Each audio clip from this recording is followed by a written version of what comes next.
पड़ेगा। ये दोनों जो राज्य जो है ना सो बिहार में तहलका मचा दिया है इस बार। और आपको हर जगह चौक चौराहे इसका चर्चा हो रहा है दोनों का, तेजस्वी जी का और मुकेश सहनी जी का। दोनों युवराज हैं, दोनों जुगल जोड़ी हैं।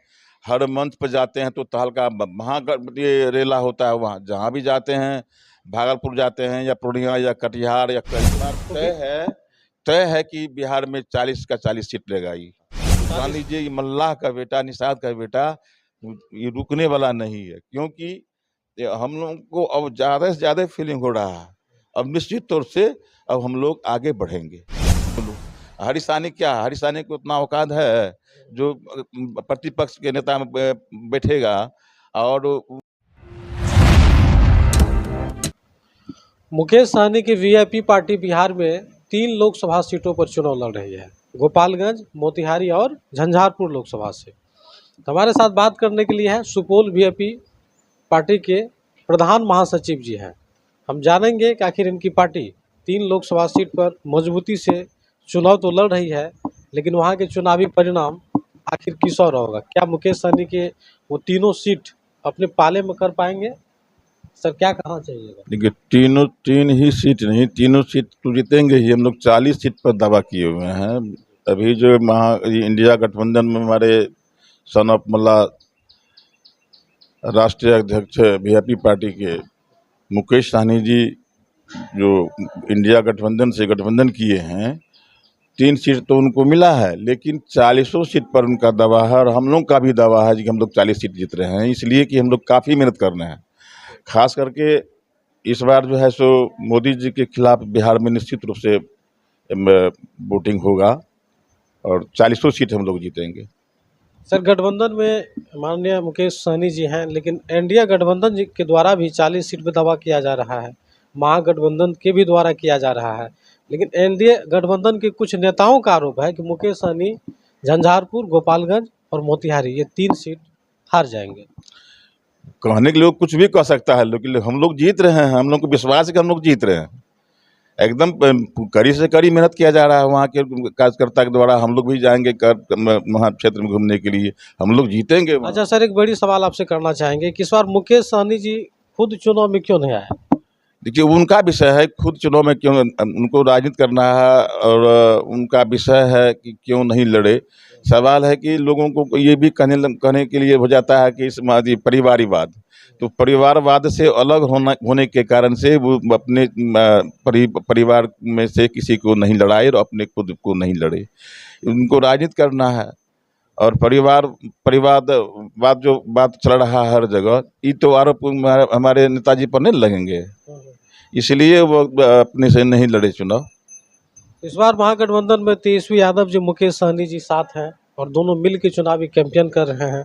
बिहार भर में महागठबंधन के प्रचार प्रसार में मुकेश सहनी पूरी ताकत लगाए हुए हैं। तो क्या लगता है इन दोनों का एक साथ आना आगे चुनाव पे कितना प्रभाव पड़ेगा? ये दोनों जो राज्य जो है ना सो बिहार में तहलका मचा दिया है इस बार। और आपको हर जगह चौक चौराहे इसका चर्चा हो रहा है दोनों का, तेजस्वी जी का और मुकेश सहनी जी का। दोनों युवराज हैं, दोनों जुगल जोड़ी हैं। हर मंच पर जाते हैं तो तहलका वहाँ ये रेला होता है, वहाँ जहाँ भी जाते हैं, भागलपुर जाते हैं या पूर्णिया या कटिहार या कहीं जम्मू में, मुंबई में, कहीं भी गए हैं तो भारी से भारी संख्या के भीड़ होता है वहाँ। और मुकेश सहनी जी कह रहे हैं कि अगर हमारी सरकार बिहार में बनती है तो तेजस्वी यादव जी के नेतृत्व में हमें भी उप मुख्यमंत्री का मौका मिलेगा। क्या सही बात है। वो इस बार उनको ऑफर किया गया है और तेजस्वी जी इनको बड़े भाई के तरह भी मानते हैं और उनका क्या कहते हैं प्रतिष्ठा भी देते हैं, मान सम्मान भी करते हैं। लगता है कि भी दोनों सहोदर भाई है, एकदम सहोदर भाई के तरह अपना हर मंच पे जाते हैं दोनों युवराज। और भारी से भारी संख्या में भीड़ होता है वहाँ। इस बार तय है कि बिहार में 40 का 40 सीट लेगा। ये 40 सीट लीजिएगा। हाँ। बिहार में जो है मल्लाह समाज को, निषाद समाज को एकजुट करने में मुकेश सहनी का बहुत बड़ा योगदान रहा है। बहुत बड़ा योगदान रहा, बहुत बड़ा उनका परिश्रम रहा है। साथ साथ हम लोग भी उनका साथ दिए हैं भयंकर रूप से।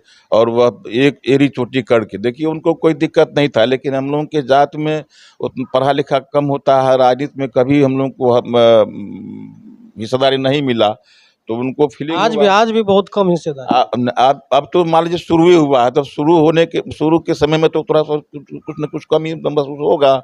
आने वाला समय में हम लोग भयंकर रूप से उभर करके आएंगे, इसमें कोई दो मत नहीं है। एकदम भयंकर रूप से उभर करके ये विकास इंसान पार्टी है, ये पार्टी बहुत बड़ा पार्टी होगी आने वाला समय में।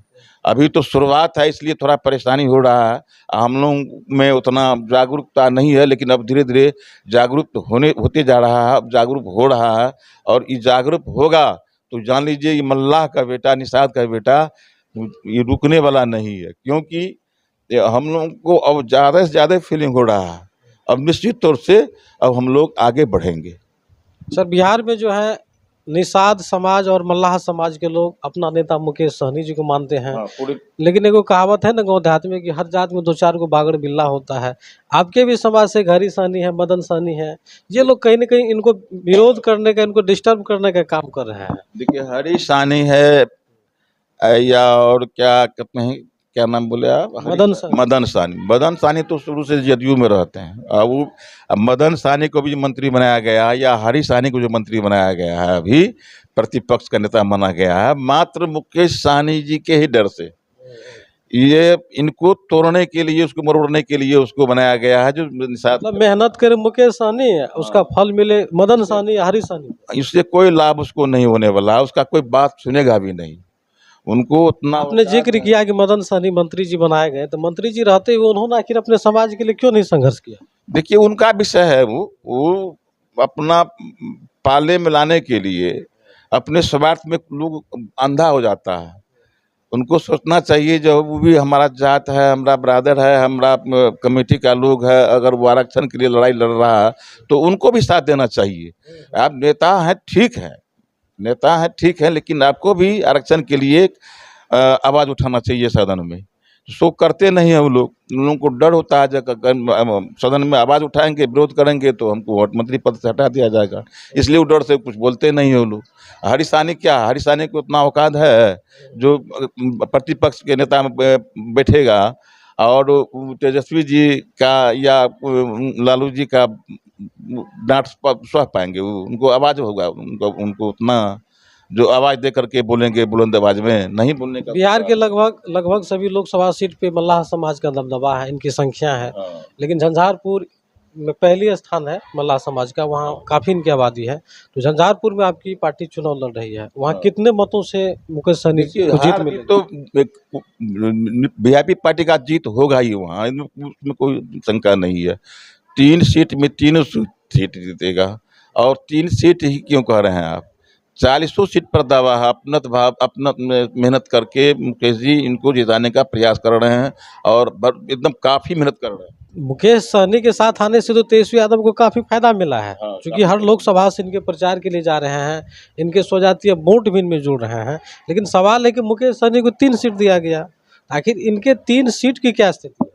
3 सीट की अच्छा स्थिति है, तो हम अच्छा बहुत। सर, अंत में आपसे जानना चाहेंगे, चूँकि आप बीजेपी पार्टी के प्रदेश महासचिव हैं सुपौल से, और आप मुकेश सहनी के काफ़ी करीबी भी हैं, अपने नेता के आसपास रहते हैं, जहाँ भी कोई सभा होता है उसमें आपको देखते हैं, आप मिलते हैं अपने नेता से। तो हम एक चीज़ जानना चाहेंगे कि बिहार में जिस तरह के भी हालात हैं और देश में भी मौजूदा समय में केंद्र में जो है भाजपा की सरकार है, मुकेश सहनी का मांग था कि हमारे निषाद समाज को बिहार में भी आरक्षण मिले, लेकिन उस तर्ज पे से नहीं लिया गया, गठबंधन में नहीं लिया गया। तो इस स्थिति में मेहनत कर रहा है, तो आने वाले समय में मुकेश सहनी, तेजस्वी यादव जिस तरह से मेहनत कर रहे हैं, इनके साथ जो भी दलित नेता है अन्य पार्टी से, क्या उनको भी इनके साथ आना चाहिए? आएगा, समय का इंतजार कीजिए, निश्चित रूप से आएगा और आरक्षण भी होगा। मुकेश सहनी कोई कमजोर कलेवर का आदमी नहीं है, इनका जोड़ा अभी नेता, किसी भी नेता में इतना कलेवर नहीं है, क्योंकि आज तक 70-75 साल हो गया आज़ादी के को लेकर के, और ई कलेवर वाला उभर के न तो कभी नेता रहा है, न उनका बाप का खानदान था नेता, न हम लोगों में था। अब उनको इतना हुआ कि नहीं, हम लोगों के जात में कोई नेतृत्व करने वाला नहीं है, इस सोच समझ करके मुकेश जी आए हैं नेता राजनीति करने के लिए और अपनी जात को उत्थान करने के लिए। तो मेहनत करते हैं और मेहनत करते रहेंगे। आरक्षण का जहाँ तक सवाल है, आरक्षण तो आज न कल आरक्षण होना है। जब तक आरक्षण नहीं लेंगे तब तक मुकेश सहनी घर नहीं बैठेंगे। तो चलिए, अंत में बिहार के तमाम अपने मल्लाह समाज से और महागठबंधन को चाहने वालों के लिए क्या कुछ कहिएगा लोकसभा चुनाव को लेकर? लोकसभा चुनाव तो जितना है एकदम, देखिए हमारा बिहार में जितना निषाद है सब एकत्रित है, इकट्ठा है। जो नेता मुकेश सहनी के सिवा दूसरा कोई नेता नहीं है। ये जो निर्णय लेंगे, जो भी निर्णय लेंगे, इनके साथ पूरे बिहार का निषाद इनके साथ। तो हमारे साथ थे सुपौल वीआईपी पार्टी के प्रदेश जिला महासचिव गिरधारी मुखिया जी, और यहाँ की सुपौल के एक बड़े नेता के तौर पे ये जाने जाते हैं। इन्होंने अपने नेता मुकेश सहनी वीआईपी पार्टी और महागठबंधन को लेकर क्या कुछ कहा। जिस तरह से भी महागठबंधन में, इंडिया अलायंस में मुकेश सहनी और तेजस्वी यादव पूरे बिहार में चुनावी कैंपेन कर रहे हैं, लोगों का दिल जीत रहे हैं, लोगों को एकजुट कर रहे हैं अपने पक्ष में वोट करने के लिए। जिस तरह से मेहनत कर रहे हैं, आखिर इनका कितना लाभ महागठबंधन को मिलने वाला है। अपनी अपनी राय दें और देखते रहे अनुखा एक्सप्रेस न्यूज। धन्यवाद।